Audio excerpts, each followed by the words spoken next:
Hello, welcome to this lecture about literary analysis and how to write a book review. Before we begin this lecture, please read the example book review which you can find in Arkiv on Fronter. In a book review, you state your opinion about the novel. You present an analysis to support your opinion. Your analysis should be focused. By that is meant that you should only focus on things in the novel that support your opinion. Context is always important. The reader of your book review has perhaps not read the novel. Therefore, you should include a brief and short summary of the plot in your novel. For the same reason, any quotes you use in your novel should be explained in your text. In any text, structure is of key importance. A well-structured text with an introduction, a body, and a conclusion, and well-defined paragraphs will make your text easy to read and your train of thoughts easy to follow.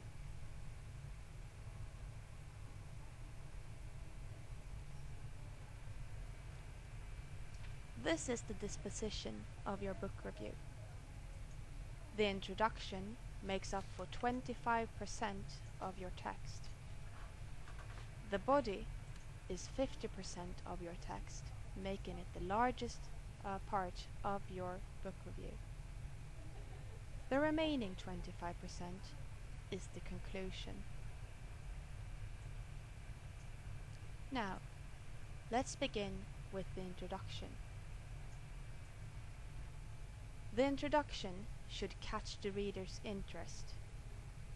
Any author or reviewer wants their text to be read, and by starting off with a personal anecdote, a rhetorical question, or some sort of outrageous statement will definitely appeal to any reader's interest. You should also, of course, state the name of the novel and who the author is. Is the author's first novel, or has he or she written anything before? Has the author ever received a Nobel Prize, a Pulitzer, or any other book award? It is in the introduction that you give a brief summary of the novel. What is it about? Be careful not to give too much away, since people who read your review might want to read the novel too, and you don't want to reveal the ending of the novel, do you? You end your introduction by stating a thesis statement. A thesis statement is your opinion of the book, and why you have that opinion, summarized in one or just a couple of sentences. Now, let's look at an example of an introduction. This review is a real review from the New York Times of the novel One Day by David Nichols. In the first paragraph, you can see how the reviewer starts off by telling the reader a personal anecdote. This is a way to catch the reader's interest. You can also see how the reviewer smoothly incorporates the author's name and the title of the novel. In the second paragraph, you can see the reviewer's summary of the plot of the novel. You can also see that this summary is very focused, and it deals with the main characters in the novel and their relationship to each other.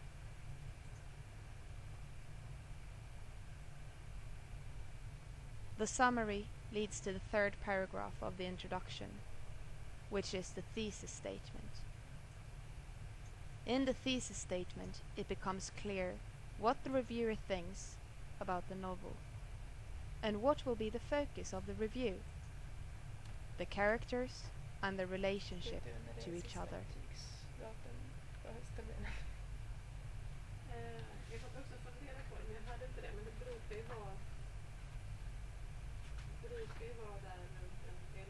The body of your essay is the main text. You remember that the body paragraphs make up for about 50% of the entire text. In the body, you should support and illustrate your opinion.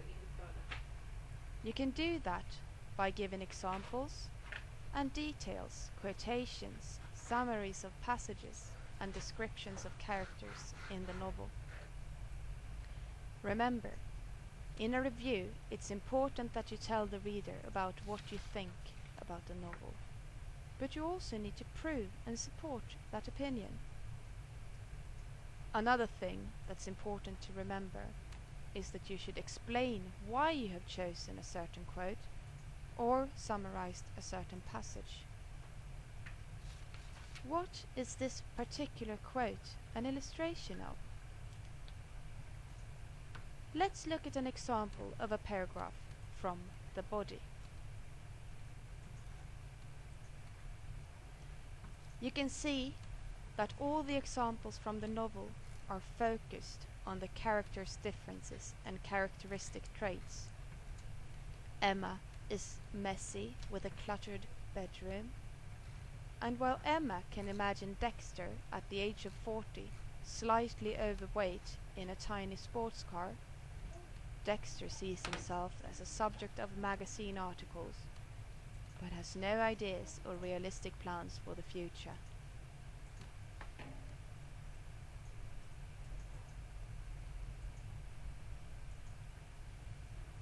In the body's second paragraph, there is a great number of quotations, which you can see here in bold print. These quotations also serve the purpose of describing the differences between the two main characters, Emma and Dexter, and are there to support the thesis statement that the novel is a great description of the friendship between two opposites who, despite living completely different lives, are more similar than they know and who cannot live without each other.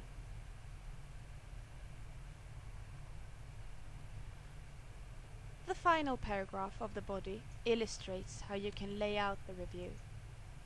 The analysis is often chronologically ordered, but you can see that even in this third and final body paragraph, the reviewer still focuses on the characters' different traits. Dexter is living the good urban life, while Emma is toiling at a Mexican restaurant with her not-so-glamorous waiter boyfriend, Ian. So, you can probably tell by now that the body is also a short summary, or a sort of a summary rather, of the novel. However, it's focused on the thesis statement and not on anything else.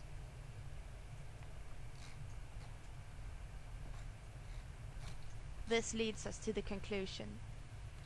The conclusion rounds off your review. A conclusion should be tied to the introduction and reflect back on the things you have written about in the body.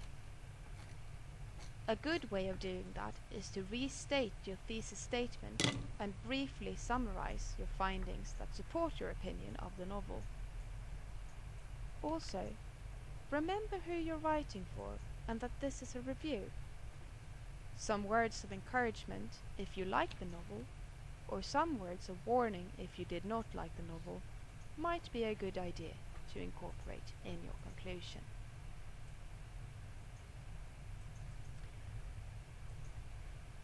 Here you can see that the reviewer has restated her thesis statement. She has then summarized her main findings that support the fact that Emma and Dexter are different, but that they cannot live apart. The conclusion then ends with some words of encouragement to anyone who wants to read the novel. This is the end of the lecture of how to write a book review.